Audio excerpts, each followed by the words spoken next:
Good now, revolutionaries, and welcome to the Rise Up Morning Show.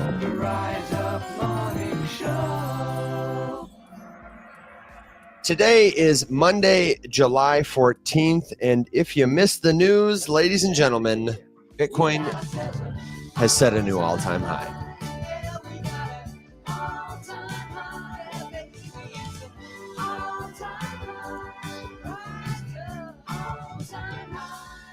Ooh. Currently sitting at $121,576 per CoinGecko. Does anybody have the actual number on what the official all-time high price was? Was it 122 something? It was over 122. How would I ever know this? $123,236. 123. Ooh, man. Where was that? Go. Where did it hit that? Do you know? I don't know where. I mean, I'm currently looking at Bitstamp right now because it has the longest history. Cool. Wow. On 123,000. Can we get 125 by the end of the stream? If we do, we'll play another all-time high song. Oh my God. Will says, what a time. What a time to be alive. Absolutely. Ladies and gentlemen, monsters and machines, thank you so much for being here with us to celebrate this momentous occasion.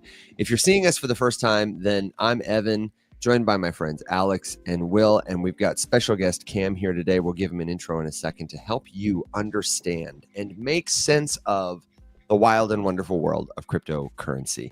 You've heard about it. You probably don't trust it, definitely for a good reason, but the technology that makes crypto possible is going to change your life the way language or electricity did.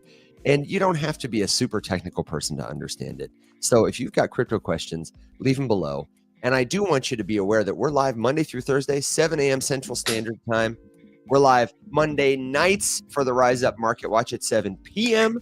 and Rise Up After Dark on Wednesdays at 7 p.m. So if you're seeing us and you're like, wait, you didn't answer my question. I need your help. Don't worry. Like, we're live all the time. We're not going anywhere. You're early. There's plenty of time to get caught up. And you can check out all of our shows, every recording, and so many more resources totally free at theriseupmorningshow.com. So before we get into the conversation, let me very quickly introduce our guest, Cam. I was in New York City for Permissionless when I attended Not NFT NYC, probably the best conference you didn't hear about. Super high signal, awesome gathering of people. And Cam and I had the distinct pleasure of opening the day on a panel about stablecoins and more broadly, like the macro future of the crypto space, the big trends we expect to see. And Cameron was absolutely a delight to share the panel with.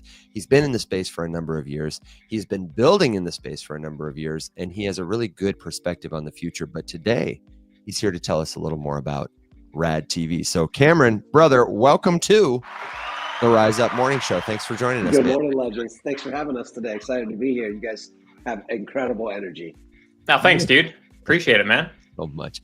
We love having our friends on the show and bringing them all over the internet with us. So that you made time to join us, we really, really appreciate it. You want to tell the folks a little more about who you are and what you do? Sure. My name's Cameron. I'm head of community and marketing. I do Web3 product at Rad TV. I've been here just over 4 years.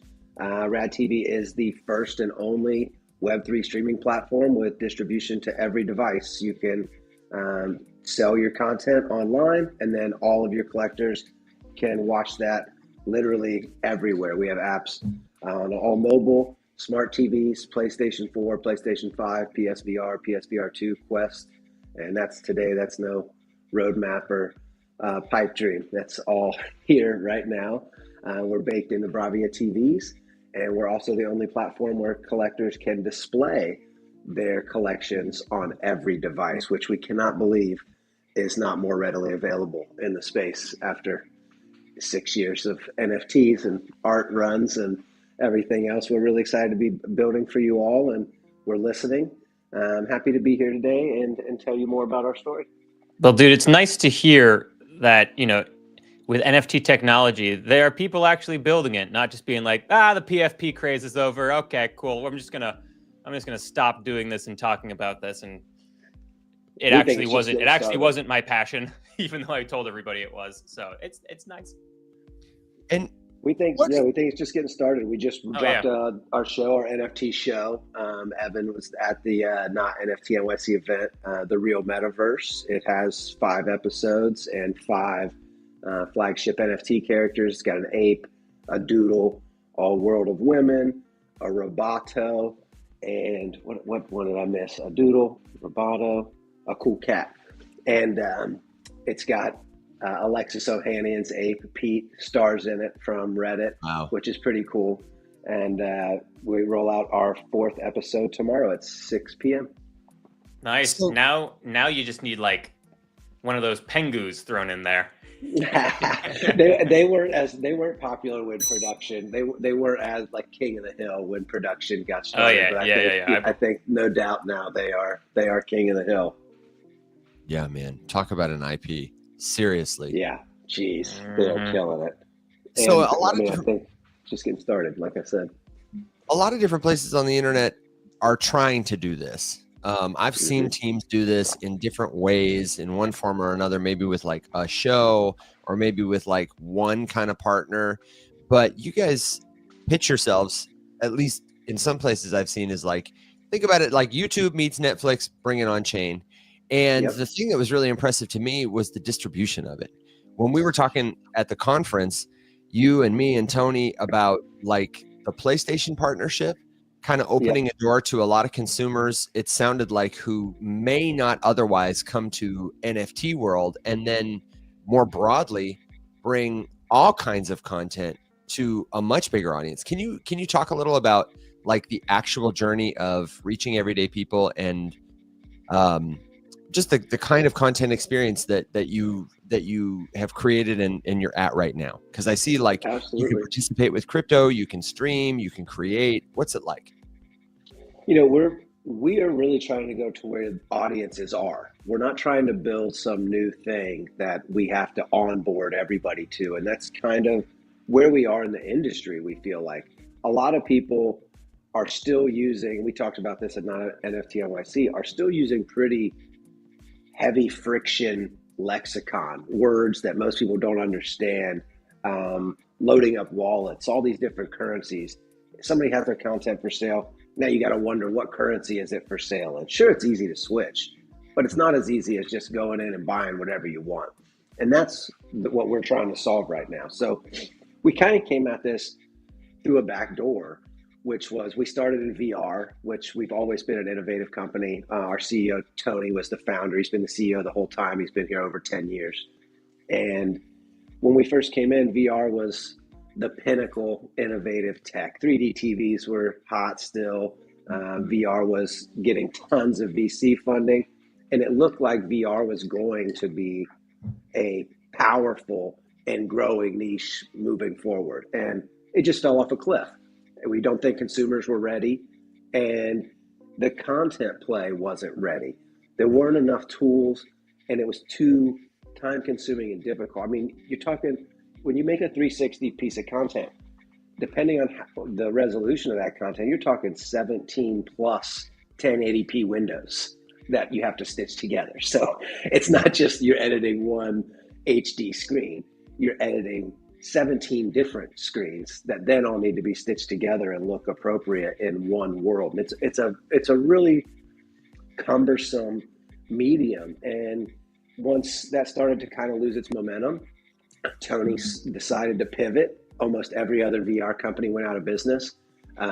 Tony decided to go remote and stop paying for the huge office in Soho and moved everybody all over the world. Saved tons of positions at the company, and Tony's been excellent at that from the jump, seeing things where they're going and changing. So we went remote 18 months before anybody was saying the word COVID, and really cool that Tony saw that as it looks like we're going everywhere. So we have digital nomads all over the world working from laptops and doing what they want, and it's really brought a lot of strengths and connections to our company. And that, we very early on got into the Sony Innovation Fund, and we got into the Disney Accelerator. And both of those opened up distribution doors for us that a lot of companies have a tough time getting into. And right now, we're the only media app on PSVR2 and one of the very few apps on PlayStation 5. But the only media app on PSVR2 is pretty insane. You know, And That's wild. Yeah. Huge. Wild. Oh, congrats, man. That's sick. So, you know, we're trying to go where audiences are, and we are already prepared for all of the innovation in video that we believe is coming. You know, we're set up for 8K already. We support holograms. We support 3D. We support VR, 180, 360. And that's out the box. Anybody can come today, sign up for free, start monetizing today Onchain. You can pay out 100 different people at the time of sale, so you can add wallet splits for your content. We envision this as replacing accounting and legal for a lot of small teams. And why would you go pay some finance person? Now you have to run everything through them. You have to wait 30 days to cut checks. Just go to Rad TV. You're a stand-up comedian. You got a podcast. You're making AI content. You're generating videos. Go monetize day one. Stop asking for permission. Stop letting ads run on your content without your permission and them taking money from you every day for however long it takes you to reach their minimum. Okay, we'll give you a small percentage. We pay out 33% more than YouTube, and we do it day one. No questions, permissionless. Go ahead and do your thing. Yeah, damn. And YouTube already pays people the most out of the main social media apps too. So that's solid money for creators. We think so. Yeah, it's an upgrade. It's an upgrade for sure. The monetized day one thing. And I guess I'm kind of curious about like what parts are on chain and what parts are not. I feel like a lot of people got hung up because they were trying to put every single piece of the stack on chain, like likes are on chain, content is on chain. And it was tough because there were not a lot of blockchains that really could perform that way. So tell me, in this experience, like I went to Rad TV and I pull up the real metaverse, and I can see here, for example, like that I can maybe buy the right to stream the content, but what's on chain, what's off chain, and then how do I get those benefits? Very good question. And this is something we've put a lot of thought into, and I've put a ton of thought into personally for many years. And we see a problem now in the industry with everything is treated as art. And there's a difference between art and content, and we have to draw a line there. The reason is because it protects the creator. The creator today, in a market where there's a secondary market, doesn't get to set their price. They make one sale and their price is out the window. Now it is on that owner's plate to decide what the secondary price is. They can set it for whatever they want, undercut you. Now they can sell it for half price. The next person gets that content, watches it again, they sell it for half price. All of a sudden, your work that you charge $9.99 for is selling for a quarter because they already watched it. They already consumed the thing. It's moved on. And we decided to take the approach of we are not honoring secondary sales for content.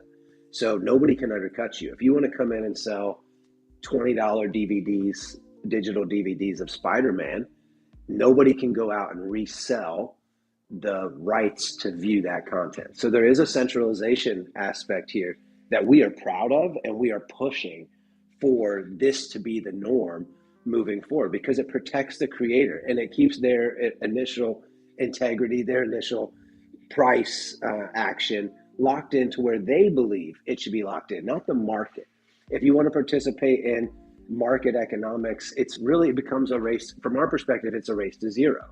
And so what we're doing is we have a centralized system where everything is on chain, everything is transparent. You own your collection. You can take your collection elsewhere with you, and anybody who owns those pieces, they own them on their account in Rad TV, a lot like early iTunes was. So you're buying a piece of content in iTunes, you can access it in iTunes, but you're not taking that content and running everywhere else with it and putting it everywhere.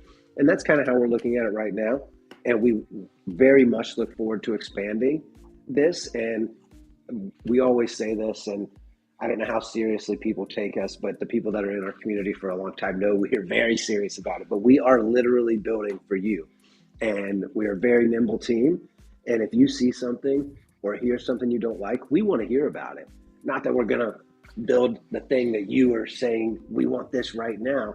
but it really does shape every move we make. And I think that's how we've been able to stay alive while we've watched so many people pop up and projects pop up that get their big hype moment and then they're gone. And that's something, we are a sustainable business. We're not going anywhere. We're not burning VC money.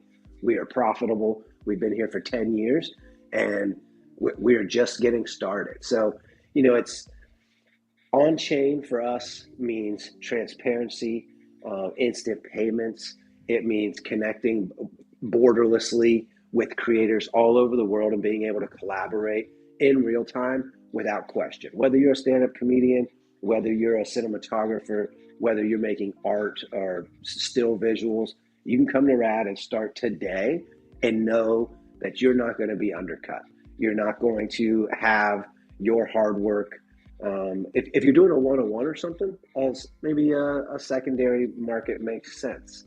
But it's up for debate, and we're all ears, and that's how we're approaching it today. And an excellent question, Evan. You have wonderful questions. That was really good. Thanks for asking that one.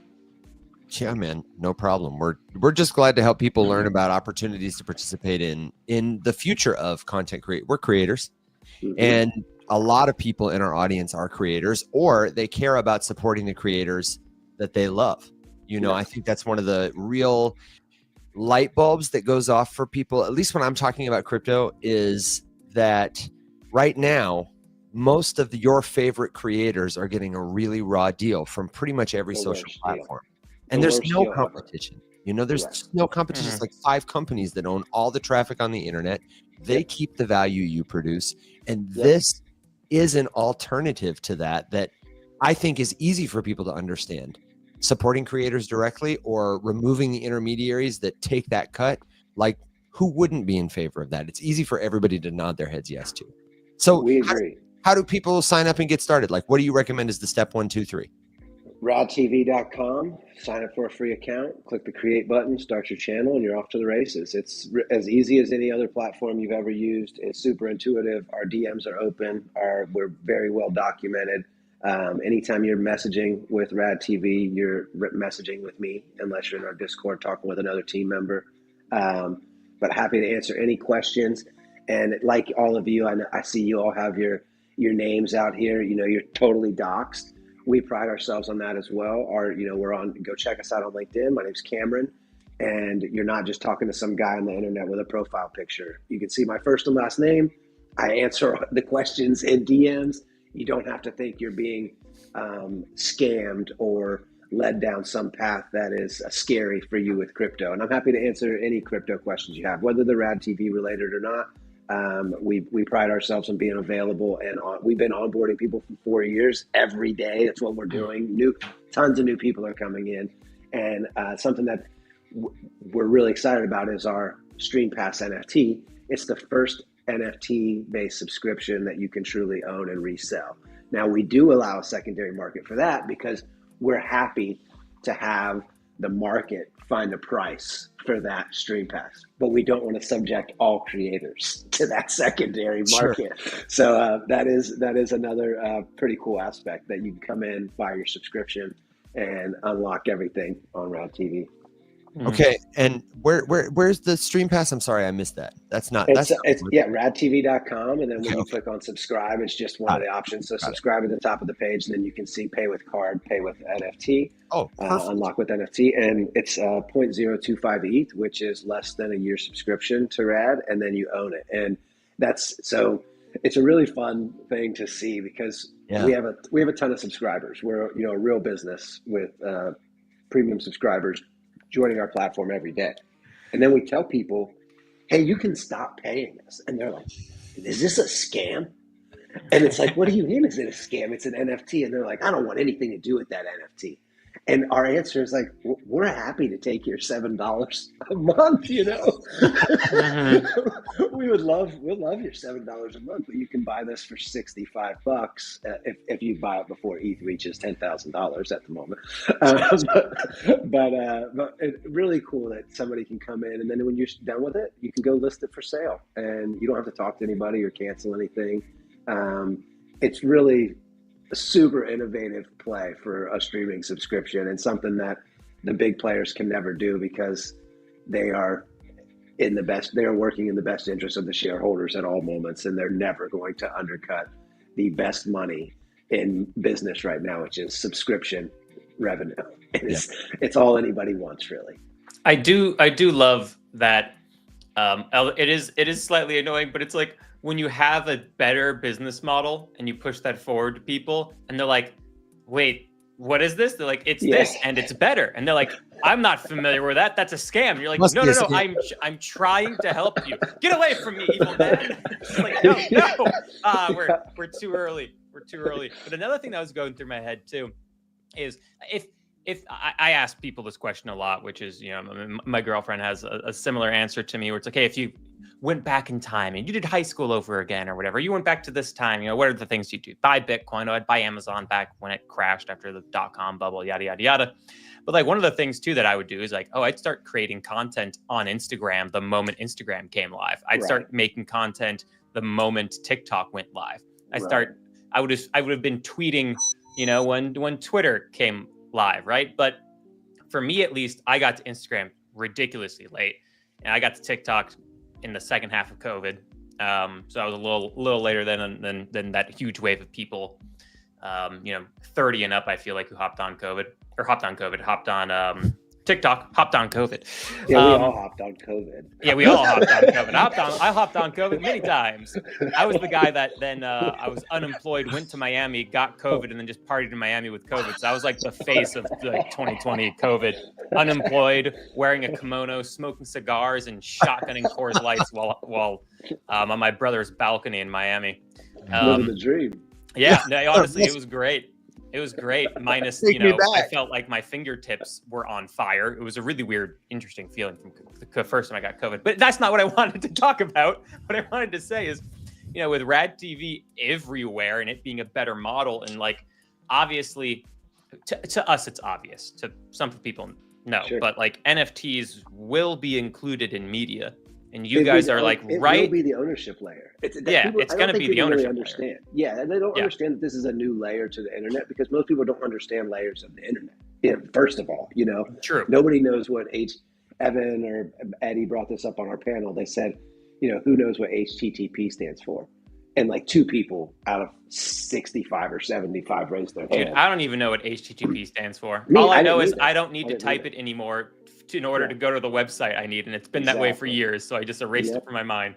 Yeah, there's no reason. And that's where we are today. We're at the place where like these terms, blockchain, smart contract, NFT, all that's going to go away. And we are very lucky and early. And it's hard to see that when you're in it. But if any historical references, if you've read any history at all, that is going to change. And the internet I love that Coinbase is saying on-chain is the new online. And they're kind of making that connection that this is a new fundamental technology that is going to reshape everything. And somebody I think that's, really been eloquent, that from my perspective, is Evan. Evan has, since the moment I met him, he has been saying this over and over and over and over again. And I'm like, that's really the message that people need to hear, is that this technology is going to transform your life, whether you are okay with it or on board with it or not. It's over. This is BlackRock's here. All the money's here. And there's going to be certain industries that take longer to touch than others, but stable coins and these new payment rails that are removing friction are going to solve a lot of these problems. And these tools are going to start working in the background. You're not even going to know that your ownership is tied to the blockchain. You're just going to own it. And the engineers at Rad TV are going to look at the blockchain when you call and say, I can't watch this thing. They'll look at the blockchain for you and come back and be like, well, actually, it's not in your wallet or in that wallet or whatever it is. Or actually, you bought this piece of content, not that piece of content. And the customer support level, I think, that we're dealing with right now, which is a very clear sign of growing pains, is like Coinbase reps don't understand this shit. The Coinbase customer support, you're seeing it on X right now. Coinbase customer support can't answer questions to somebody who knows what's going on in the space. And that's, how do you pay somebody that really knows enough about the space to do customer support for Coinbase? You know what is that? Is that 150,000 minimum a year job or whatever? You know, like it's a pretty stressful job if all you're going to do is customer support on chain. It gets intense. Mm-hmm. Yeah. But I did want to just finish my thought real quick, which were two different thoughts now, which is people should, I think RAD is like Instagram early, TikTok early, Twitter early. Like there's an opportunity here for sure. And also we should be posting. We should be posting on RAD. I think I would love to see your guys' videos on RAD, and this is where we're different than the major players here. Is you can reach me today, you can ping us today. We are active, we are listening, we are looking for creators to feature, to support across our entire ecosystem with millions of users and many subscribers. And like I said, we're not going anywhere. This isn't a VC funded burn that's super hype and we're as loud as we can be because we only have 3 months of runway or whatever it is. We are a real business. We're not going away, and we're here to fight the fight that is creators deserve more of what they're creating, and we think the creator economy is going to grow exponentially over the coming decades. Cam, you've said it twice now, and it's tickled me each time. Where it's like, we are a real business. And I'm like, it's hilarious that is a real differentiator in this Web3 crypto space, like a massive differentiator. No, we're a real business. Oh, tell me more. Ooh, a real business, you say. We have a question here from our friend Bearded who asks, on Rad TV, who decides what is considered generally objectionable content as stated in your terms of service? You mentioned that, there's some aspects of the platform are centralized, probably to enhance user experience. Talk about that. And then, any other things that you think are noteworthy related to that question. Absolutely. We support NSFW. So, we allow creators to come in and not ask us any questions, even for not safe for work content. So things get objectionably no thanks pretty quick, depending on who you're talking to on that front. So, we kind of keep it open of we can decide to say this isn't allowed on RAD. We really have built the rails of our platform in a way that we hopefully don't have to do that. And if you're just taking care of your business and you're an OnlyFans creator or making adult content, your content isn't surfaced right next to the Rise Up morning show. They're not side by side. Some content is super discoverable. Other content it's your business and your job to share your links. We're not putting it all over our platform for the world to find as easily as possible. Although I think it'd be awesome if it was just like Bonnie Blue, Evan shirtless, Will's adult. just like what is this? Might be the move, man. Might be the move. So it's we are not demonetizing people. We are not giving you strikes anytime somebody uploads content. It's safe on RAD until we get a takedown notice.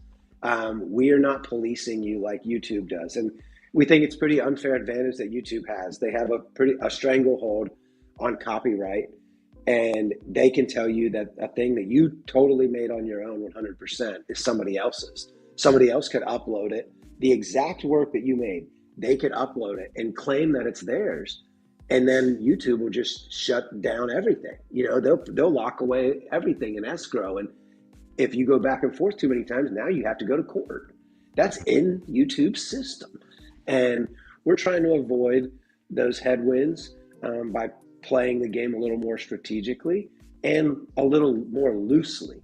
And we think erring on the side of leniency where creators can ask for forgiveness instead of permission is the way to move the industry forward and on all fronts.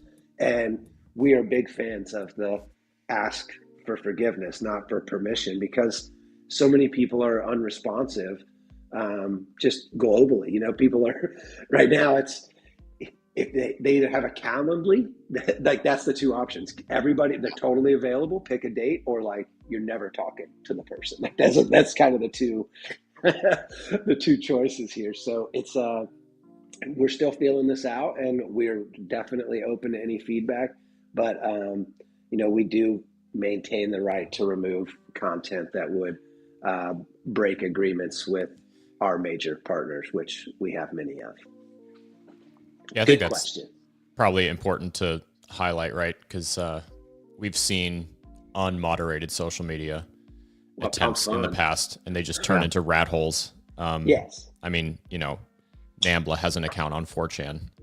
Obviously, you don't want stuff like that to happen, so there has to be something. So I guess what does that look like, and how do you work on like drawing the line between what we would call commonplace over policing on all of these kinds of platforms, but obviously not wanting to just invite the most undesirable people on the planet to just have a place to post their stuff? Our two things that we were looking for is like immediately infringing content, which would be like breaking the law. And then our second tier, we use a word that I will say here. It's not the most pleasant word, but like penetration for NSFW content is like, hey guys, what are we doing here? We also, we service customers that can upload. So we have a thing called private uploads, and we believe that this is flipping streaming on its head. Everybody today in streaming is saying, come over here and watch the content. Don't own anything. But so many people from my generation, I'm 40. So I grew up, everybody I knew had a DVD collection, a Blu-ray collection, huge collections. They didn't go way back. They were buying laser discs before Blu-ray became the thing that everybody was going to use, or DVDs. A lot of people already own Friends. They already own Band of Brothers. They already own their, The Sopranos. Come to Rad TV, sign up for a Premium Plus subscription, upload everything you own to Rad TV. Your content's available everywhere you go, on every app through Rad, and you don't have to pay a streaming subscription and hope that they get the show or they don't cancel the show that you have, that you love, So they're going to lose their contract, and now you were paying $30 for HBO because you love Friends, and Friends goes away at some point. Are you still paying for HBO or not? Why not just buy Friends, upload it to Rad TV? Now you have it on the airplane. Now you have it in the hotel. Now you have it on your friend's TV. Now you have it on your phone. You have it everywhere you go, and you don't have to pay for the hopes that they are going to give you the content you want. And so we do service all audiences and creators. We're just trying to find this happy medium where we can conduct business and not have our rights infringed upon or infringe on the rights and the wants and needs of other users on the platform. So, we draw a lot of lines in pencil, and we're not afraid to move these lines, and we're experimenting. At the end of the day, we're looking for a new way forward. We don't believe that the streamers of the past have nailed it, and we think that the streaming wars are just getting started. Very cool.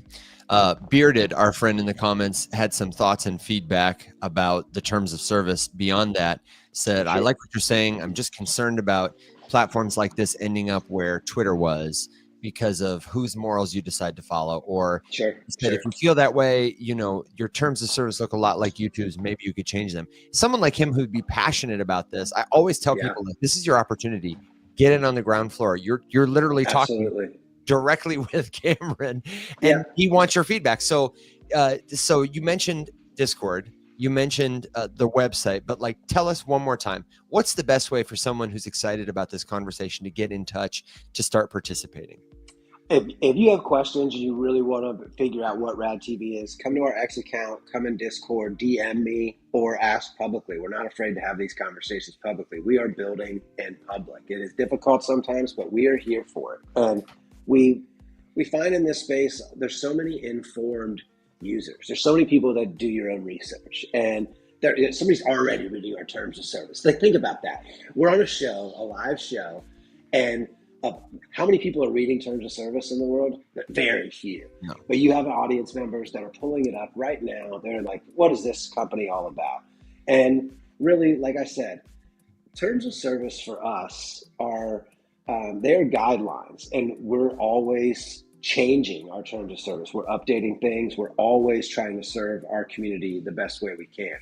Other companies' terms of service, because they are publicly traded, are hard lines. Like if you go do a thing on YouTube, they're going to erase your account. That is not what we are doing today. We are looking for creators to come build their business, and we're looking to find these guardrails together. And like even as I'm saying this is an exploratory conversation, and we're going into the unknown together. And we believe that there is a future where a streaming platform can almost do it all. The problem you have is when you extrapolate this out or you boil it down to its core principles is like there are really bad videos on the internet. You guys are all aware of this. And it becomes well, do these advertisers that are paying for you to watch the free video, because streaming it's crazy expensive. Like nobody knows this really, but there isn't one live streaming platform that's made any money off of live streaming. Not one. Nobody's made $1. Do you have any stats about that? Like just to compare off the top of your head? Just talking about like how extractive that model is and how it could be. Yeah, I mean it's the model of the advertisers extracting, or yeah. So I mean, right now you got to think most people are on mobile devices globally, and to think that everybody's watching on TV or a 24-inch monitor you're kind of just making assumptions about how wealthy the rest of the world is. And we're very rich in the Western world and Europe, but a lot of people only have one device, and it's a mobile device, and they might not have a great internet connection. We are monetizing their time and attention through ads. And that's what YouTube is banking on, is we're going to use this opportunity to show an ad. So if those advertisers aren't on board with the content, they'll just shut down the content creator because they have to pay for that to be shown.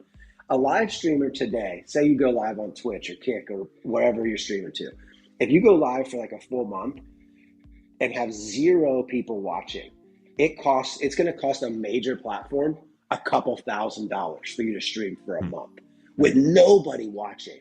And the more people that watch, it exponentially goes up in price. So the fact that any of these streamers are trying to take this on as we're going to have live streaming, think how many live streamers are really successful with an audience that is tuning in over and over and over again that's actually paying for itself. It's very few. Yeah. And that's why these companies are going out of business. I mean, Twitch has talked about this for years. It's not a profitable part of Amazon business. It just isn't. And we're talking about the company that owns AWS. You know, it's not like they're like partnering with Microsoft and Microsoft's taking all the money from Azure or whatever it is. Like these are real infrastructures that are very intensive and in very high demand, these pipelines. And like we just saw, I think you guys probably saw it as well, the new Japan internet that was like petabytes a second. And like when you get to Japan has the fastest internet in the world right now, and like I forget what the example. It seems like you have it top of mind, but there's some crazy examples of like how much crap you could download in like a second now. I forget what it was. Netflix. You could download Netflix's entire global library in 4 seconds. What? Yeah, wild. Yeah, like insanity. And it's like this is what we're experiencing right now. It's like we're seeing growth in a ton of different areas of infrastructure, but we're not really seeing the network side grow. Like we're still at like, I'm getting fiber installed tomorrow at my house. Currently, I'm on 600 megs. Tomorrow, I get fiber. Now, is it going to change my life that much? Not insanely, but it's pretty cool. But like, what's after fiber?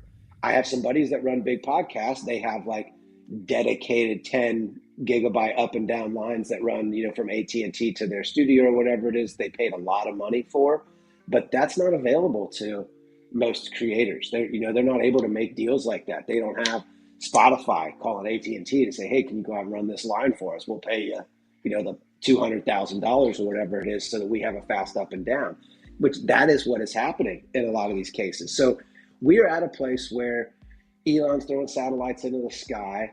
Those are limited capacity. And when these networks really start to figure themselves out, and this is the hard part, is like video keeps going. Like now we're talking about 8K. Who's delivering 8K content? Not a ton of people. But and you're talking about like holograms, and I'm thinking, oh my God, I'm way behind. Yes. Mm-hmm. Yep. I mean, we started doing holograms in 2018, and then 2022, 2023 with Microsoft. We were shooting in like 160 cameras from every angle, microphones from every angle, and it's recording. I think it was 4 gigabytes a second of data just to record that. And the machine room to record that is one of the most insane things I've ever seen in my life. And I've seen a lot of cool tech stuff, but the machine room itself is just like insanity. It's like, what's this? And they're like, oh, it's just all hard drives. A hard drive for every camera. In real time, it's printing from the camera to the hard drive. And like, you start talking about this type of equipment with Black Magic or whatever it is, things get really expensive really fast. And I think we've kind of dumbed down video, and rightfully so, to a place where people think video is really easy and like, it's just stupid video. But video is so crazy, and we own our whole stack.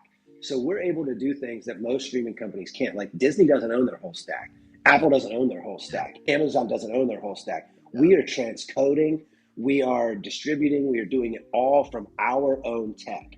And so we're able to save a lot of money because we did things the right way in order to compete.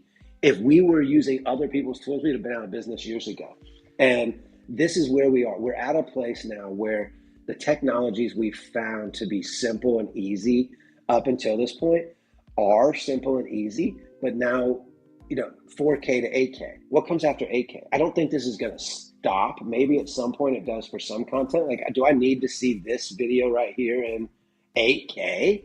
I don't know, but it's not my choice for everyone. Yeah. So it's the creator's choice, and then whoever's willing to pay for that. And we're in an exciting time. I feel very blessed and lucky to be able to even have these conversations and be a part of these conversations and work at a company where a creator comes in and says like, hey, this is stupid that you guys are doing things this way. And we get to go be like, okay, well, we can change it, instead of, well, I got to talk to my manager, and then they talk to their manager, and they're going to talk to their manager, and maybe we'll get something done in 18 months. But that's not the way it is at RAD. If you have a problem with our terms of service, we want to hear it. Are we going to change it for you? Probably not. We're not adjusting our terms of service on a case-by-case basis. It would be all we would do. And our terms of service are written by one of the 3 biggest law firms in the country.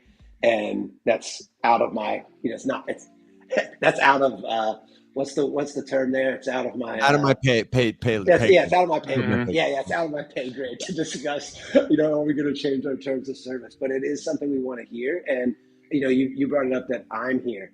Our CEO is available on X. He is in our Discord answering questions.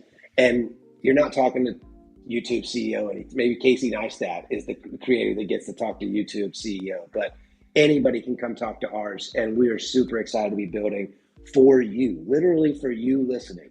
If you see something you want, we want to hear it. We don't care if it's a chain, a feature. If there's something that you think is game-changing for you, that will be meaningful for you and your career and the business you're building, please let us know. It is our passion, and it is the only way we're going to win, is to make you win. And I think that's an easy way to get up in the morning and be excited for myself. Is my goal is really for creators to win, and if they're winning, RAD's winning, and it's a very easy feedback loop. Beautiful. Tori asked us, next time I join Rise Up Morning Show, she said, you 3 had better be holograms or I am done. She also had a follow-up question that I wanted to hit before we get a final thought from you, because I want to respect your time. She wanted to know, just to clarify, I think the answer is yes. If I create content on Rad TV, can I also share it other places? The answer is, of course, right. Of course, but, yeah. You have the flexibility. Yes, I even, I'm very excited that I get to say this. When I talk to creators every day. I have calls with creators every day. I've got several lined up for today. A lot of the times, they're wondering where to start their journey, and I always start with, what are your goals? Because it's not Rad TV's goals we're trying to fulfill. We're trying to make a creator successful. And if we can make a creator successful, they're going to find value in Rad, even if it's just in the conversation they have with us, even if they're not using our platform. So the first thing I ask is, what is your goal? And if they're just getting started in their goals, eyes and ears, how can you not be on YouTube? How can you not be on TikTok? How can you not be name your place? And so I'm really focused on hearing what the creator wants to get out of their creation process, and then finding a place where Rad fits into that. And I know that telling people like, hey, just upload to Rad TV, it's just like making another channel. I'm a creator myself, and I know that that's not as easy as it is to just say the line. You got to make a new channel. Now you got to upload it somewhere. As you guys know, you guys are uploading everywhere. You guys are managing all this content. It is no small feat to manage a show. You guys are going live 4 times a week. That's a lot of work. People don't know how much work that is. 6. But who's counting? Yeah. So it's 4. I think it's 4 times morning and then 2 times evening. Is that what it is? Yeah. Okay. 3 different shows. We're cooking, man. Okay. So it's a lot of work. So when you're saying, hey, go upload these 6 episodes a week to 5 platforms, a lot of people just brush that off as like it's no big deal. It's a ton of work.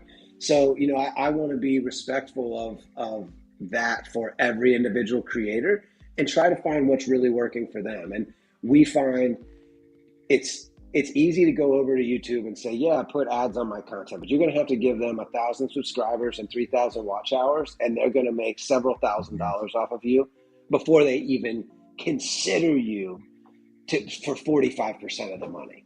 Yeah. And like that, to me, just doesn't feel right. It feels egregious. It feels wrong. And they are not the ones producing any of that content. Yes, they are putting up money, but they're also like one of the most profitable companies in the world. And I feel that there's some leeway to be had to where creators can get more. And it's not just like mid-range creators. It's like creators at the very tip top doing the biggest things. They're complaining about the amount of money that they're making. And like, there's videos of Snoop Dogg going around that he made like $40,000 on streaming last year or whatever. And he says like how many plays it is. And the numbers are ridiculous. Yeah. And that just can't be the way forward. There's too many middlemen and there's too many people taking a cut of the pie, and we want to reduce that. And the further we can reduce that, the better. And we're working on that every single day. So yes, absolutely. Upload your content everywhere. Rad doesn't take any rights away from you. The only thing that we recommend is please be considerate about if you're going to be monetizing content on chain, it's worth considering the energy from the on-chain community of, are you going to mint that same piece in multiple places? And how are you going to be transparent about that so that one collector doesn't feel taken advantage of or lied to? And that's totally up to the creator. That might not even apply to you, but it's worth considering with on-chain media. Cool. Great question. Well, Cameron, do you have any last thoughts or questions or asks for our audience? Is there anything they can do to support you or anything you want folks to know as we transition the show? Like I said, come to our X account, ask any questions, radtv.com, search for Rad TV on any app or in your app store on your smart TV. Before I go, I would love any feedback from the 3 of you, any feedback that we've shared today that you guys may be excited about, or something that you would like to see on Rad just from our short conversation today. And again, thanks so much for having us on. You're super smart guys, and I know your audience is gaining a lot from listening to you all. You're very well spoken and super informed. I appreciate that, man. And we got at least 2 smart people here. I dress up as a dolphin and just get views. I just post content. I won't say it. But no, I mean, like, the only feedback I have is that I want to see your guys' name in more places. Like, I mean, like, marketing wise, like on more shows talking about it. Because the only way that people become comfortable taking on a new subscription model, because everyone is so worried about scams. We have, I don't know, I feel like everybody gets like 2 or 3 phishing attempts in their email alone a day. I get calls from, I don't know who the hell is giving my phone number out. Maybe it's me in my sleep. Everyone. It's Coinbase. Yeah, all I do is give out your phone number, bro. Like everyone's on such like a high alert of defense for scams that like the only way people are going to get familiar with this is if you guys are out there talking about it. I know you're here talking about it. I'm sure you're talking elsewhere, but other than when Evan came back from the event and was like, "Oh, dude, Rad TV is fucking awesome." Like, told us a little bit about it. I was like, "Oh, sweet. I'd never heard of this before." And cool. I'm less plugged into the Web3 space than these guys are because I'm more of like the chart guy, and I get excited about macroeconomics. I'm a weird dude, but it's we just need to get the word out more. That's my feedback. Appreciate that. I would add the same. I would say, keep telling the story. I have had it on my list. Rad TV, get a pass. And I promise you I'm going to do it because I'll send you a stream pass today. Just DM me your ETH address. I'll send you one over to check out. Okay. And maybe we can do some work to once we've played around on the platform and used it a little bit. I would love to, we have a lot of folks in our community, Mike and Lil Benny in the comments on TikTok talking about what they would post there. Tori's talking about it. So I'm sure there are lots more people we can bring in to experience it and give more informed feedback too. Cause that's, one at a time. That's how we do it. Grow the story. Thank you, Evan. Appreciate that. Anything for you, Alex? I would honestly echo, I'd have to use it before I give any feedback, which I will for sure. I appreciate that very much. I can tell you that my standard piece of feedback for anyone who's doing anything in social media is just to think about creator workflow. Yes. When you're, setting up the UX, the UI for creators specifically, because that is like the make or break. I mean, and props to you because building anything social media is incredibly difficult. It's probably one of the hardest business models to get off the ground, especially with, how entrenched the big platforms are. I mean, Look at Twitter. I don't really know anyone that genuinely enjoys it, but everybody is using it because that's where their audience already is. And the thought of rebuilding is horrifying. And to be fair, that's exactly how I am with TikTok. It's a terrible thing to think about starting over on another platform because of how siloed everything is and how entrenched we are, right? Or having to start over on the same platform. Or having to, at the very least, at the very least, you still have the exposure and the notoriety on that platform. Very true. Yeah, it's 10 times worse going to a fresh one. So I would just, and the thing that pushes me out of it, like you said, how much time it takes to do all this kind of stuff. The biggest thing that pushes me out is when the workflow to post and create is just too cumbersome. And I will be the first to admit that my threshold of tolerance for what I consider to be cumbersome is probably too low. I don't think so. I think it's got to be so low that it's almost a no-brainer to do. And that's what we're trying to get to. And I think you're nailing something right now that we've been thinking about for a while is I just mentioned you have to go upload to 6 different places. There used to be a couple outlets like Ping FM. Now there's Buffer, there's name your thing that like sends to different outlets, but they all wreck your content. None of them handle the content appropriately, and none of them are a one distribution hit everything. And we're kind of looking at things that way of if we could solve that problem for creators of come to Rad TV and upload, it's going to hit TikTok, it's going to hit YouTube, it's going to hit everywhere. We feel like that could be a major win. It's something we've been exploring internally. So thank you for that feedback. 100%. I'll ask one last question and then I'll let you go. I'll leave you guys to get to your show. Is there any problems you guys are having right now that you think that Rad TV could solve for you off the top of your head? Dude, as when it comes to media. How much time do you have? Yeah, listen, first of all, we're going to need to schedule another call for this. But I will tell you the number one that I would say with a bullet is protecting my intellectual property. I specifically mean my account. I'm a big proponent of like my content is more valuable when it's shared. I don't care who downloads my video, who talks about it, who reposts it. I only will reach my goal if enough people know, like, and trust me. How many is enough? More. So I want everyone to know my ideas are like free to share, but the only place you can get them is right here. And they need to know what I look like. They need to know what I sound like. But then when they go to search for my profile on Rad TV, they need to find the one profile that is me, and it needs to have a little blue check mark, or they need to know a verified credential of some kind. On TikTok, every single day, I have dozens and dozens and dozens of impersonators that come up. They look like me, they sound like me, they use my videos, and people don't have the savvy because they're relying on their senses to tell that this is not Evan because it looks like him, it sounds like him. So that's the number one problem. Share my content, but don't impersonate me. Yeah. And then for me, so my original TikTok account, which got over to 70,000 followers building it for 4 years, is just broken. And it's because an extortionist ring targeted me, blew up a bunch of botted accounts, reported, and got my account banned. It's been unbanned, but there's still something broken. So I've been building on TikTok from scratch over a little bit over a month now.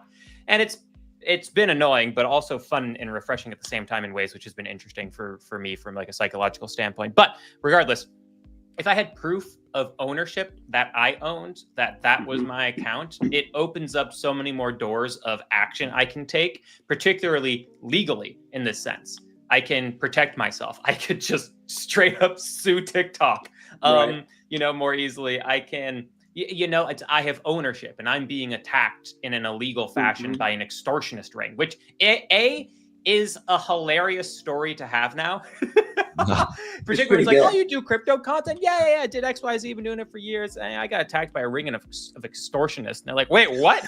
So it's a fun story, but it's been annoying. So like having that ownership opens up doors of protection for me, which would be great. Sorry you're dealing with that.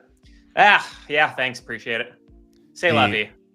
The thing for me, which I will admit to, is hard to scale. Like you could do it, when you're smaller, but hard to scale in general is just giving creators some sort of avenue to actually get a hold of somebody. Right. Yes. Even if that was like submitting an application to like make a case and get a time to speak to someone. Right. But the fact that like all of the support ticket features on all these platforms, even for creators who've been there for years and have their entire business there and have a very lengthy track record of posting on the platform and good standing account status and all that good stuff, the fact that you still get siloed and locked into these like crappy little AI things that have 6 options, and if you're facing any kind of slightly nuanced problem, it's just like, hey, we did all we could, go fuck yourself. Yeah.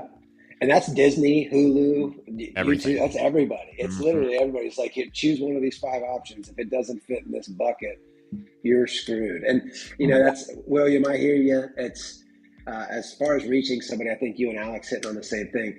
We really are excited to be that company right now, that you can contact us today. If you have a problem, there's people probably listening to this right now from Rad TV that have had problems with their account.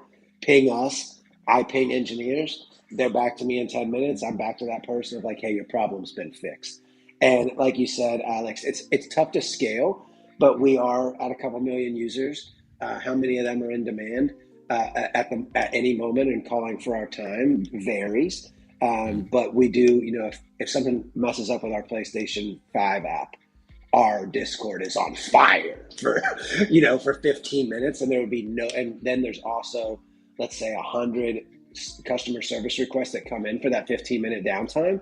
Like that's how many man hours to respond to all of those emails and individual queries that you have to, you have to read them individually. You have to respond individually.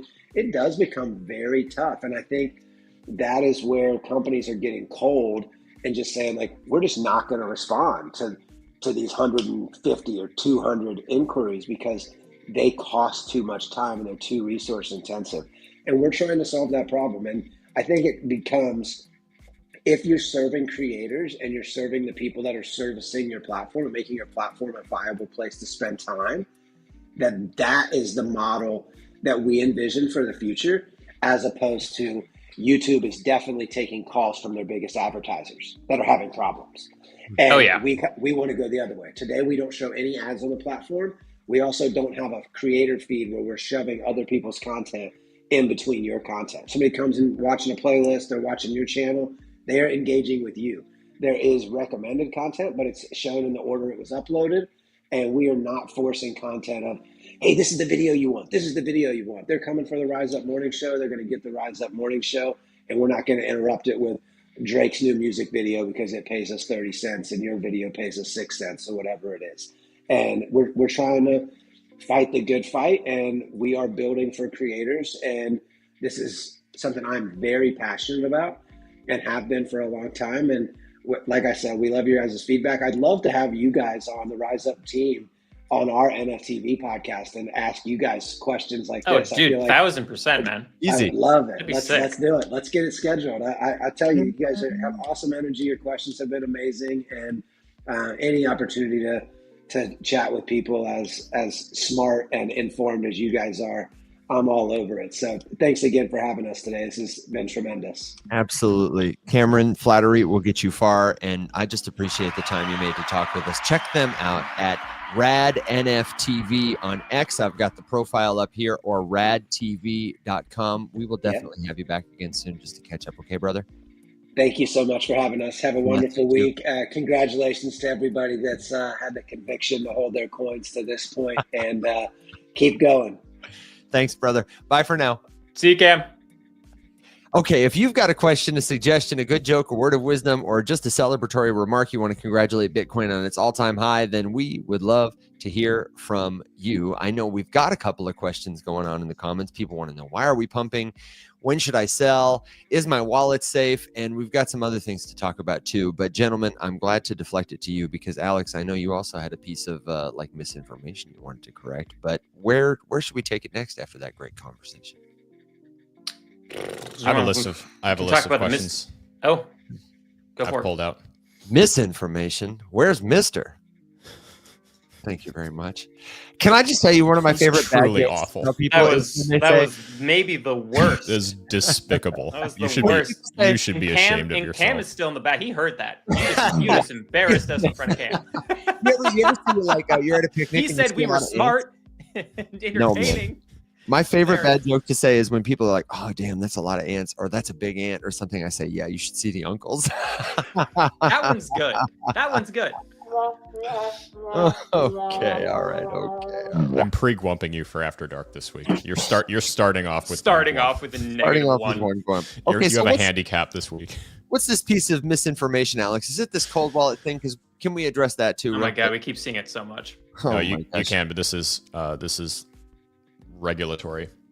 Okay, then on your way to the screen share, let me just tell you, if you're seeing comments on social media that say your cold wallet isn't safe, especially if they say you got to upgrade to a Web3 wallet or a decentralized wallet, and extra, especially if they look like a creator that you think you trust, you know, me, Will, Alex, Coach JV, your mom, that is almost certainly a bot or a scammer. At best, it's somebody who's misinformed. At worst, it's somebody who's actively trying to take your money. Your cold storage wallet is safe.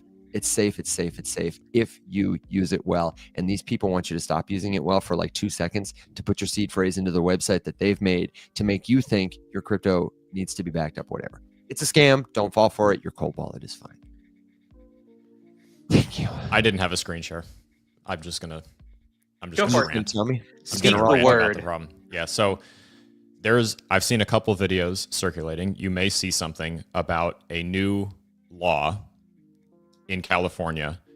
The piece of misinformation specifically is about California seizing your crypto if you don't touch it for 3 years. I would say that the bullshit rating on this is like 88%. So first of all, it's not a new law. They just updated the current law, which applies to bank accounts, which applies to brokerage accounts, stock portfolios, all that sort of stuff. It's an unclaimed property law that deals with personal property and assets. So essentially, and actually what's really funny about this is that this particular law or laws like it are on the books in a whole bunch of different states, and California's is actually one of the better ones comparatively. Now, that's not to say that any of these are particularly good, but the comments were absolutely ridiculous on these videos. It was all just about how, like, of course it's California. Of course, how is California paying for its, I don't know, communist, socialist, whatever nonsense, yada, yada bullshit. And here's just a quick little rundown, top to bottom, on the states that currently have the law and exactly what the law says. Okay, so California, the one we're talking about, Delaware, Illinois, Arizona, Washington, Colorado, Florida, South Dakota, and there are more that have like different variations of these. But essentially, what we're talking about is an unclaimed property kind of forfeiture. So if you do not use the account that is holding money, stocks, and now also crypto only on centralized exchanges, okay, this has nothing to do with your personal wallets, your software wallets, or your cold wallets. Nobody can touch that. That's not included at all. This is like your Coinbase account, your Kraken account, or whatever other centralized exchange you're using. if you don't use it for 3 years in California, most states it's 5, but in California it's 3. They like this, the state can take it, and it goes into something called unclaimed property. And at any point in the future, you can reclaim it by just telling them that it's yours and proving your identity, and they'll give it back. Also, I would not say that that's necessarily the case. The comment is the problem is California will actually utilize the law. Others have them, but hardly get action. There is unclaimed property in pretty much every single state, and pretty much every single state, they go back. You can go back and reclaim property that was taken. One of the things that makes California's better than some of the other states that exist is that California has a hold-in-kind clause, meaning that if they, for whatever reason, claim like your Bitcoin from a Coinbase account, they will keep it in Bitcoin. They can't turn it into anything else. Pretty much every other state liquidates it immediately and just holds the cash, and then you could claim that back. Actually, yeah, every single other state on that list, except for Arizona, which will hold for a short amount of time before liquidating, has an immediate liquidation, or they're not specified, which means that they're just liquidating. So if you want to prevent this from happening, just log into the account at least once every 3 years. You don't have to sell anything. You don't have to transfer anything. You don't have to do anything. Just log into it one time, at least once every 3 years, and you're good to go. Yeah, and someone also asked, like, well, why does this even exist? Why would they even be able to touch something you own? It's like, in case you're dead. Yeah, it's a money thing for the state to try to prevent people from dying with money in their account, which, to be fair, I don't think that any of this is necessarily right. I think the whole thing is bullshit. But the problem is that this is being spread to exclusively as California is stealing your crypto. Yeah, that's the headline. Yeah, and if anything is in cold storage or even hot storage, that's not a centralized exchange, then none of this applies. And you can leave it completely untouched for the next 50 years, and there's no legal framework or process to seize anything. Yeah, a question I've been answering a lot lately for people is like, okay, but is my exchange safe? I try to draw this line between like, listen, Coinbase is spending millions and millions and millions of dollars to make their exchange safe. But whether or not it's safe to use Coinbase or Robinhood or Uphold or Gemini or Revolut, like, is a totally different thing from, is it possible for them because of a policy or because they go out of business or because they go bankrupt to cause a frustration or an obstacle if you want to use this thing you're supposed to own? You own a claim, you own an account, you don't own your crypto directly. You know, the way if there's a coin in my pocket, I can just take it out and put it on the counter or flip it or hand it to Will. Like, that to me is a bigger deal. Mm-hmm. Yeah, I mean, it's kind of like you said with the cold wallet. They are kind of as safe as you make them, but they have an inherent risk that other platforms don't, which is that someone else is in charge of it. Mm-hmm. You gonna make a video on that today? Or probably, yeah. Yeah. Also, how's the house? You gonna make an Instagram video today? That's what I was trying to get to. Listen, don't come for me. Yeah, just leave me alone. No, okay. It's just every day I'm just gonna be like, hey Alex, is it ready? And you're gonna be like, no, it's not ready. I'm like, okay. Yeah. So you're telling me, hey Alex, is it ready? Okay. Oh my gosh. Where were you gonna say something else? I think I might have wrecked you. Yeah, so guys, we have an Instagram account. Me and Evan are there. Alex is a ghost, and Alex will be there eventually. Alex will be there eventually. He is going through, buying and selling a house and buying another house, so it's a lot of work. But Alex will be there, and it's the Rise Up Morning Show on Instagram, or just type in Rise Up Media. We're there. But what I was also going to say is people are asking, why is Bitcoin pumping right now? Because gold is pumping. Why is gold pumping? Because the dollar is crashing. Why is the dollar crashing? Because that is what Trump told us he's going to do, because he wants to boost manufacturing, and he also wants to make our debt worth a little less. Because our debt is measured in dollars, and if the dollar becomes worth less, then it becomes easier to pay off with other assets. Guess what? The United States is the world's largest nation-state holder of gold and Bitcoin, and that will only increase with Bitcoin with the Bitcoin Act bill, which will say we will purchase up to 1 million Bitcoin over the course of 5 years to match our gold reserves. What will the United States do? Hey, our giant pile of debt, which is now cheaper because we've devalued the dollar, will pay off with the gold and Bitcoin that has been soaring in value as people rush towards it because the value of the dollar is falling. Bada boom, bada bing. You've now solved your debt problem. However, if you are just holding dollars or you are a person who is not investing, you are going to be really, really hurt by this. Unfortunately, most people do not invest and most people do not have access to this knowledge. Hopefully, you all now do. Understand how the game is changing and how it's going to be played so that you can position yourself to take care of yourself, your family, and your purchasing power in the future. There you go. That's why Bitcoin's pumping. That was concise, and I'm giving you a great point. That's like a 10-pointer. Okay, so I made a video on this on Saturday, and I was like, I'll post this Sunday at 7:00, which is a sweet point. But then I uninstalled and reinstalled TikToks in hopes of my old TikTok account just magically coming back. And then I forgot that erased your drafts, and it erased like 3 videos. And I was like, son of a bitch. Absolutely. It was just like I just made like if Chewbacca had stubbed his toe, that was the noise I made in my apartment. Just yeah. Yeah, and it's a big bummer because Will lost 3 videos, which means he's going to have to spend at least 6 minutes making them again. I know. Correct. I have so many videos to make today, guys. Okay, so now that we understand why, let's talk about what to do, because there are a lot of people, everybody technically is in profit right now, unless they bought the very, very top, in which case, hello. We hope someday soon your candles are green, but everybody's in profit on Bitcoin at least. And a lot of people want to know how to take profit. And they also want to know, I'm seeing this question a lot, like what to do in step by step. Do I sell it for cash? Do I trade it for gold? Do I turn it into altcoins? Do I put it into something that I can stake? And then if I'm not really in profit, like maybe how long do I wait before determining I should sell? If I bought it at $115,000, is now the right time to sell? Should I wait until it falls down to 92 and buy it again later? How do I time that stuff?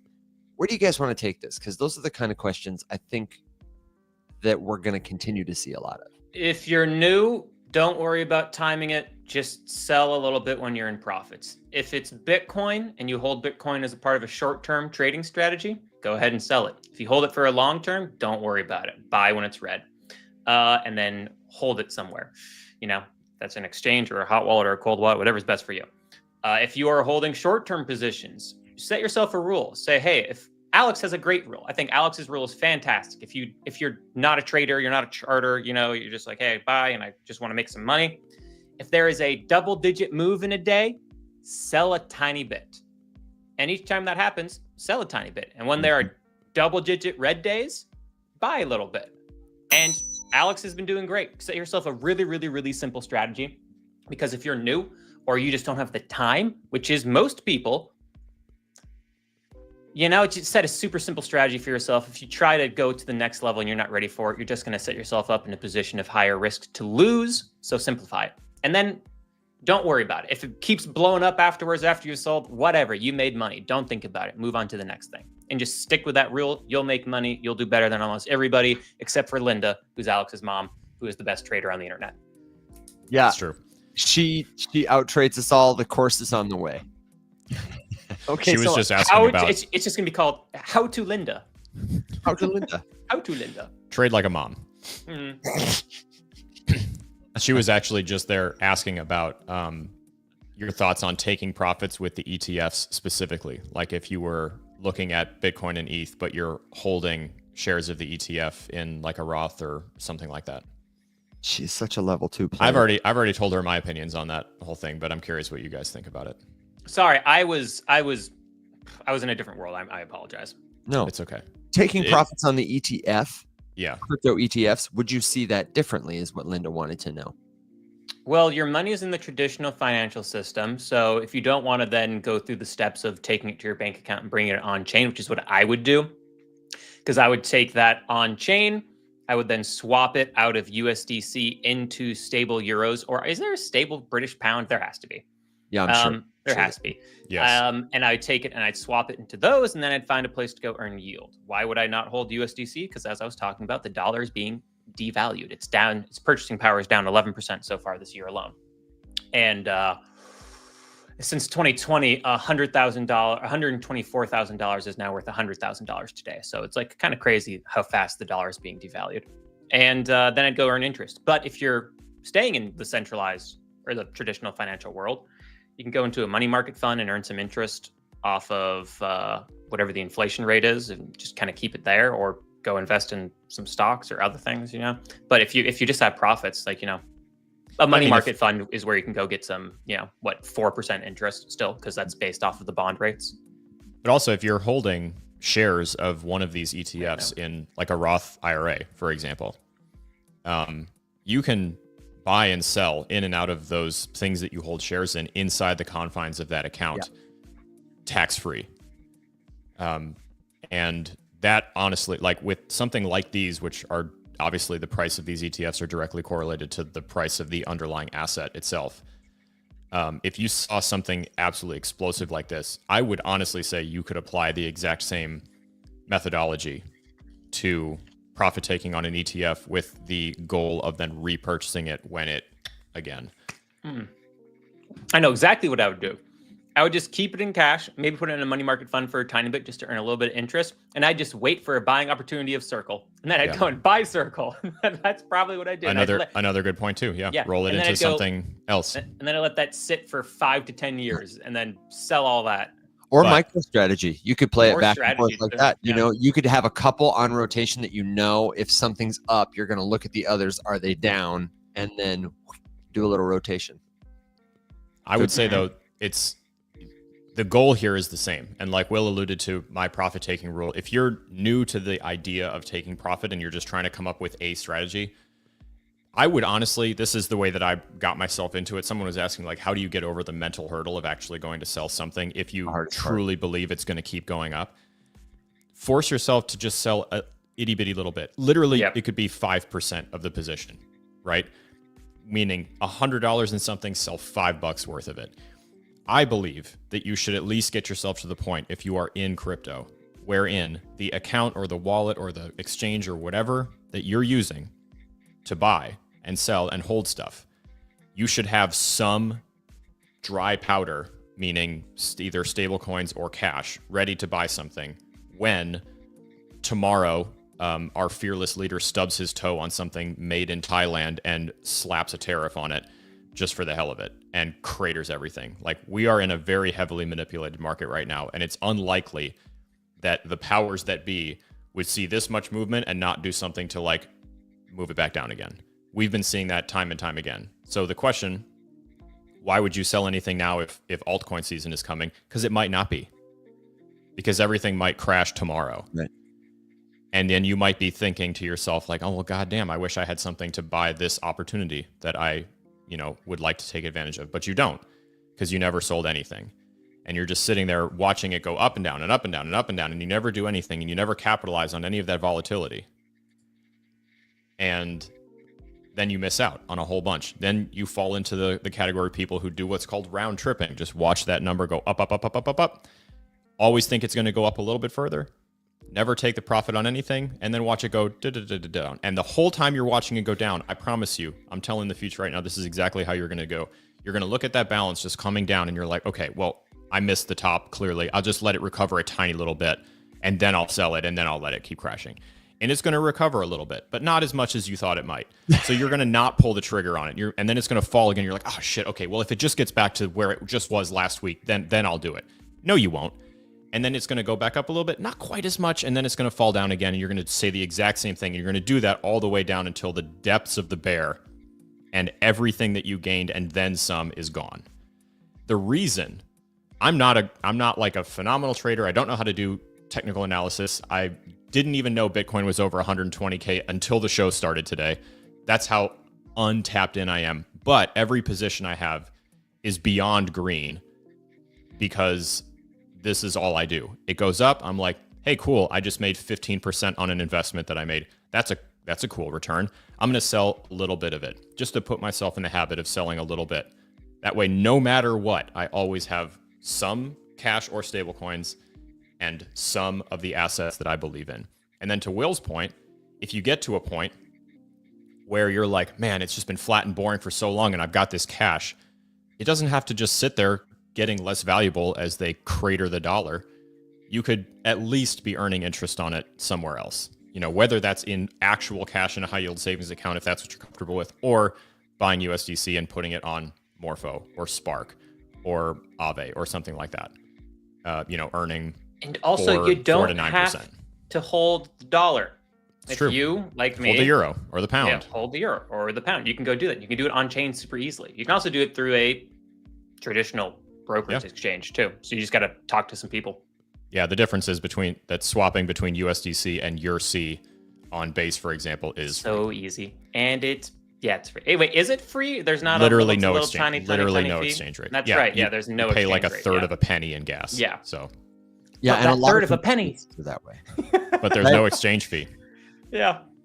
Yeah, a lot of crypto solutions are that way, and that's a good like gateway in. Is if you're looking for an easier, cheaper, faster way to send money to someone else or convert your currency, and you can connect your bank to a crypto exchange like Coinbase or Kraken or Binance, then like that could be the move. And just for the people who are asking, wait, we're talking about profits, we're talking about selling. You mean swapping your cryptocurrency? Yes. When we talk about taking profits or selling, we mean the act of swapping one cryptocurrency token for another. In this case, a stable coin like USDC or EURC, a euro stable coin, but it could be Tether. It could be swapping it to Ethereum. But we recommend you don't swap it to another volatile currency if what your goal is to like preserve the value of it. You know, when we are preserving capital to like spend on a dip, a discount, redeploy into the market, usually we turn it into a stable coin. And if you want to turn it back into cash, probably the fastest, cheapest way is to use an exchange like Coinbase or Kraken or Binance. And you'll use their sell button or their withdraw button. They might have a different language for it there, but that allows you to turn your stable coins or your Bitcoin or whatever into US dollars or your local currency and then switch it back to your bank. What are we looking at here? Okay, so there was a comment just about wanting to learn about yield farming. This is the best place to get started. So what is yield farming? Yield farming is the practice of figuring out how and where you can earn interest on something that you hold. Can I Time just out to Will. quick, guys? I got to run. Got a final thought for us? Scoobity bop bop doop doop doo. No. Catch him on Market Okay. Watch. Yes. Yeah, that's it. That's the final thing I gotta say. Is me and Doug, aka Von, aka Fresh, aka Tendrift, the man of many names. We will be on tonight at 8 p.m. Eastern Standard Time for Market Watch to do about an hour and a half or so of charting, doing some macroeconomics. We'll tell you guys everything that we're looking at in the market, give you an update on altcoin seasons, precious metals, Bitcoin. We'll pull up some random stuff too, like long beef. And, you know, we'll also take suggestions from the audience about things that you want us to chart, usually various altcoins. Doug, he always likes to talk about Fartcoin too, as like his leading altcoin. So, you know, we dive into the memes too. So catch us tonight at 8 p.m. Eastern Standard Time. Yeah, we'll be on the Rise Up Morning Show's channels, all of those. And we'll be streaming on my TikTok, which is suits_and_Satoshis, or just type in William Watson. Actually, don't do that. You're going to find a million of them. Don't do that. You're going to find a million of them. Suits and Satoshis _ in between. And that's it. Great show, guys. I'll see you guys later. You too, Will. Thank you very much. And if you missed Will's explanation of how the dollar is tied to everything else and the devaluation of the dollar affects all your other assets, then you can catch the recording of this at YouTube, your favorite podcasting platform, and it's well worth it. So, Alex, back to the llama. Yeah, so I'll make this my final thought because I do have to run as well. But all you need to do to find this, I thought that was my actual dog for a second. Forgot about the sound. Flashbacks. Okay. So DeFi Llama shows you a lot of things, but one of the things that it does show you that we're going to look at today in particular is yield. And to get this, literally just defilama.com/yields. Over here on the sidebar, there's lots of different options, and we are looking at yields, which is one of the options. Okay. From here, you can see the yield, the tracked yield on literally everything. So we need to narrow this down a little bit. So search bar right here. I just typed in USDC for an example, but you could type in ETH, you could type in Bitcoin, you could type in XRP, whatever you want to look up to see whether or not you can earn yield on somewhere. Type that in, and you can do more than one. Can you actually type in XRP? Because we do USDC honestly all the time, and I don't know that we've ever done XRP. And is there a token people want to know more about? Probably not. Yeah. So here you go. Okay, so this is basically going to then show you how many different places are. So there's 38 total pools being tracked over 481 different protocols on 11 chains. This is the total, but if we're talking about XRP specifically, there's only 38 options. Like I said, XRP is not really commonly used in DeFi. No, there's not a lot of DeFi stuff for it. No, not much. So what you can see here are some wrapped versions. So like Moonwell, which is a base lending platform, has a CB wrapped XRP that you can earn 3% on. You got to be careful. So one thing I do want to point out, if you look over here, I'll try to zoom in, Evan. So this is the APY, meaning the interest rate that that you're able to get on whatever platform we're looking at. And if you highlight it, it gives you a little tool tip. Don't immediately be seduced by super high numbers. So like right here, for example, there's a 92.06% APY on Aerodrome. However, if we go all the way over here, this is a wrapped ETH versus wrapped XRP, dual-sided staking pair. So you're providing liquidity in two volatile currencies at the same time. I'm not going to go into the whole thing. Evan has a really good video just kind of explaining how this works and the maintenance that you have to do to keep a position like this, operational. Yeah, I'll explain a little after your final thought, because Okay. that's a good place to take it. Just know that this is much riskier than just like holding your XRP in this pool over here on, what is this, BNB? Yeah, so on the Binance Smart Chain, earning basically nothing. But Yeah, you can do that sucks. The only XRP pool is like 0.17%. Everything else is CB plus wrapped XRP plus whatever. The best one over here is wrapped, just basic wrapped XRP. That is single sided on Moonwell, but still APY, what, 3%? 3%. Yeah. Wow. And actually, it looks like it's a split APY too. You're earning. Oh yeah, so you're earning versus- Moonwell tokens, and yeah. That's Yeah. I mean, it's rough. Like Alex said, there's not a lot of great DeFi for XRP. No, there really isn't. You would see a huge difference if you did search for something like Ethereum. And you wanted to look and see what all of your options are with ETH. Like, here's a gajillion different places that you can wrap ETH and do something with it on all of these different specific platforms. Interest rates kind of vary. ETH is usually pretty low as well. Native ETH staking yield is 2.17%, 2.71%, something like that. Yeah, and it varies. The ETH play is there's so much more DeFi stuff to do, so many destinations, that it's really easy to like stake, restake, hypothecate, stake it again. And those words, don't fret about it. It just means you can leverage your money and create new assets in order to get more and more and more yield. It's kind of a level 3 DeFi play, but a lot of people do it on ETH. Point is, though, that you can search for whatever you want. Just about any asset you hold. Yep. So I would spend some time. By the way, then the last thing I'll show you here is, so over here, you see the pool, what it is that you're looking at.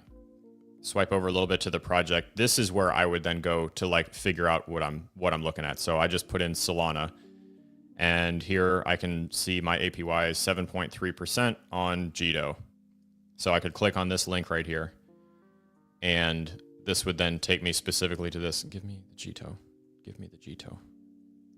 Okay, well, Llama picked this exact moment to be like, you know what? I've loaded enough things for you right now, so we're not going to do it. Anyway, you can click on this and just get like the protocol information. You know, what their TVL is, what their volume is, what their app platform revenue is, all that sort of stuff.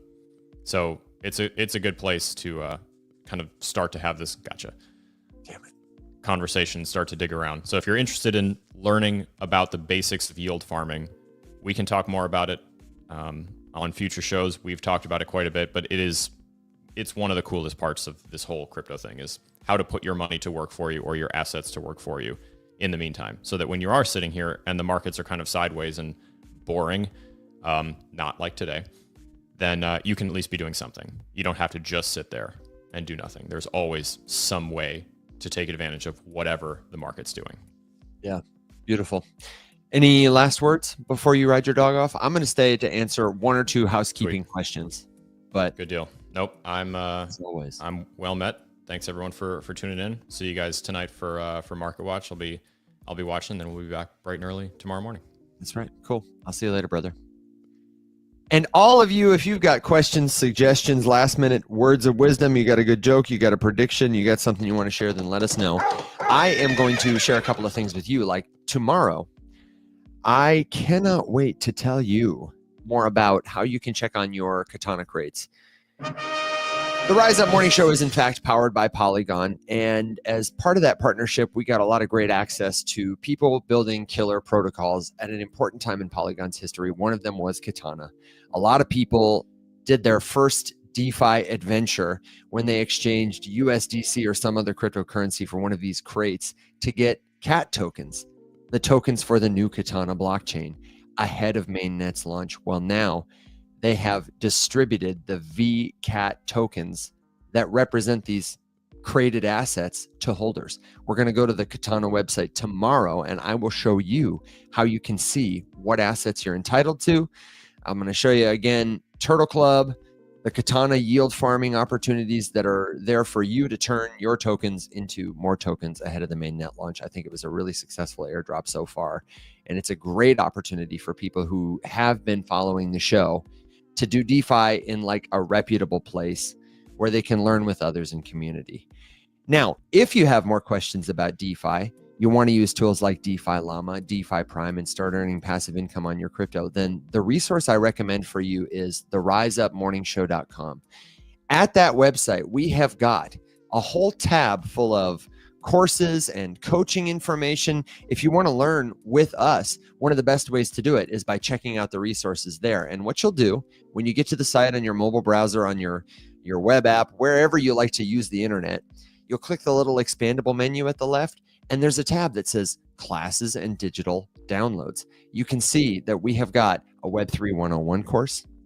It's going to teach you 0 to 60 how to become a safe, confident crypto user. We have got How to DeFi. That's the one I'm talking about, a beginner's guide to decentralized finance. We've got Crypto Taxes Made Easy. Will teaches a TA class there. If you've taken the class and you're listening live, let us know in the comments if you found it helpful or not. We've got a lot of great reviews. And the real alpha is when you sign up for a class like this, you get like a PDF guide. You get a link to the Discord if you haven't gotten in there already. That's the secret sauce. If you want to learn crypto, you don't have to spend $1 to learn with us. You can come to the Rise Up Morning Show, the Rise Up Market Watch. You can watch our content. You can find all of our social links at theriseupmorningshow.com. And we even have a link to join the Rise Up Discord server right there on the homepage and a tutorial if you've never joined. I know a lot of people have a hard time with Discord. We're building out a separate website to make our community more accessible, to make it safer, to make it easier. But for now, the Discord is a great place. It's got everything you need. The only thing missing is you. And we even have a premium membership program where you can use the Discord shop to buy a little premium membership. It's like $15 a month, and it gets you a discount to everything else. The course, big time discount. Coaching, people sometimes ask me, Evan, can I work one-on-one with you? And the answer is yes. I usually like to say, have you tried these other things first? Have you come to the show? Have you watched the content? Have you checked out the playlist? Because, you know, it's hard for me to make an appointment to sit down with 100 people. But we've got thousands of people in the Discord. And if you ask a question there, I guarantee you that before I even answer it, somebody who has dealt with the same problem will see it. They will help you.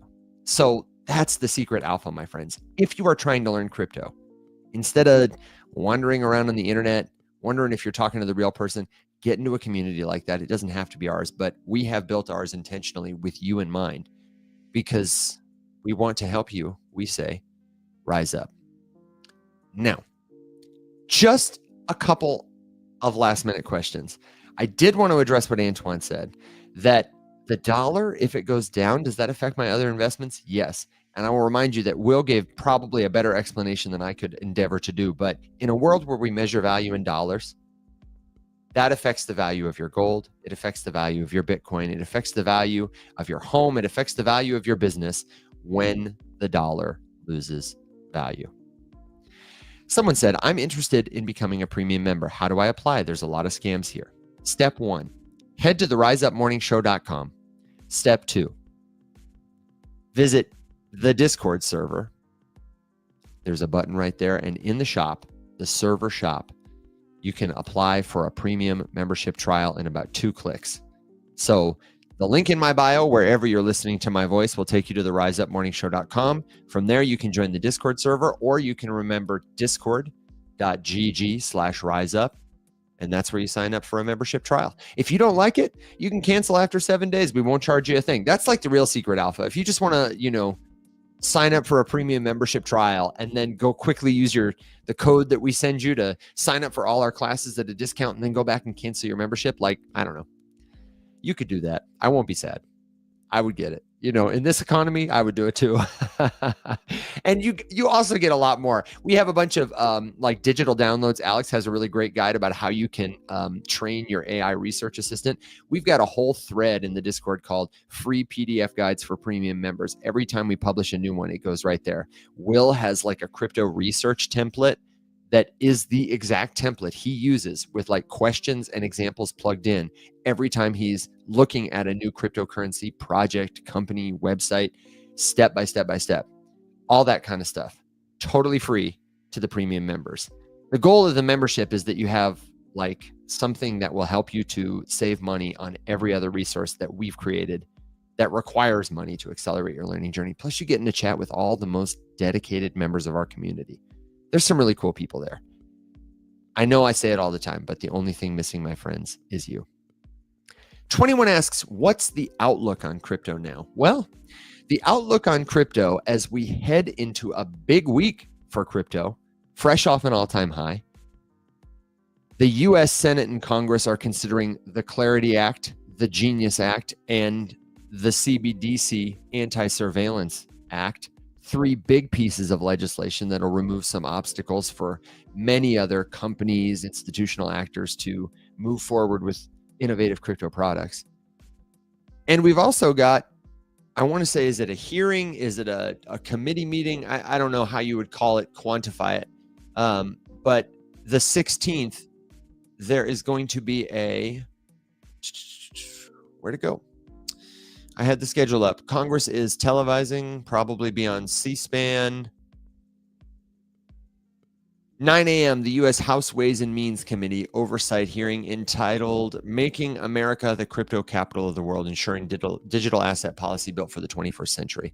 So we just had a big push up, and there will probably be some kind of retrace, some kind of pullback. But unless the macro picture changes, then I think it's reasonable to expect that interest and inflows unhindered will continue to buoy the price of crypto upwards. That's what I personally am positioning for. I think that it's equally likely that Bitcoin has a lot of momentum that sustains a rally to $150,000 or more, maybe into September and October. But it's also possible that the ball going upward is losing momentum, and Bitcoin has a lot of gravity. When it starts to go down, it drags other things with it. And the interesting thing about this too is it's also got a lot of weird anti-gravity. At the very bottom of its fall, Bitcoin starts to fall more slowly than everything else. So ETH, as it's falling, Bitcoin starts going down, ETH starts going down, and then ETH hits the ground before Bitcoin does, and everything else, that kind of thing.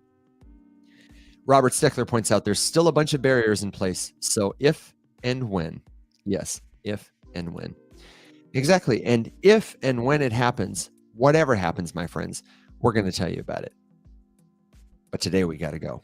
So thank you, everybody, for being the very best part of what we do. Stay tuned tonight for Rise Up Market Watch. All these social channels will have it. And if you're listening to my voice in podcast land, hey, would you consider leaving a review for the show? It's totally free, and it really helps us out. We are endeavoring to reach more people, totally free wherever they are. We just started streaming to Twitch. We're going to get up on Instagram. And if you know somebody who needs helpful crypto education, the most valuable thing you can do for us is share our work with them. Leave us your feedback, leave a review, leave a comment. And man, I can't tell you how much we appreciate you for giving us your most valuable asset, your attention. So we appreciate it. My friends, everybody, we'll catch you tomorrow. Until then, stay safe, be well, rise up.